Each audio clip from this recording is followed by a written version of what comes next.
ci sono stati alcuni temi importanti. La BEI ci ha dato soldi, questo è il termine, facendo analisi dettagliatissime sul tipo di investimento, andando persino a visitare i cantieri su quasi tutte le opere principali che la Regione ha svolto in questi anni, ha realizzato in corso di realizzazione all'ospedale di Mestre, al Mose, a 100 cose.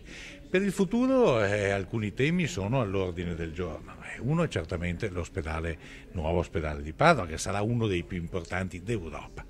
L'altro tema che a noi interessa e che sta particolarmente a cuore è quello dell'aiuto alle nostre aziende, al nostro sistema imprenditoriale, con forti investimenti da parte della Banca Europea su Veneto Sviluppo, che gira questi investimenti agli imprenditori e con l'aiuto della Regione abbassa i tassi dei mutui. E l'altro grande tema, quella che lei ha chiamato la raccomandazione, riguarda il sistema del sistema trasportistico, il sistema della mobilità. Io ho ricordato alla BEI l'importanza fondamentale di sviluppare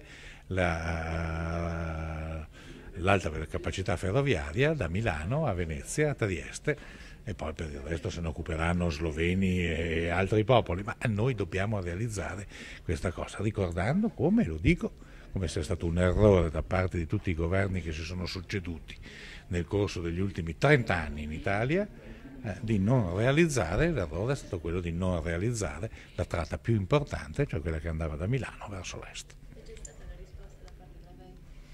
La BEI non può scegliere, non è lei che deve scegliere quale percorso finanziario. La risposta incoraggiante da parte della BEI è che le reti transeuropee, come è l'alta capacità ferroviaria, sono le loro priorità di investimento.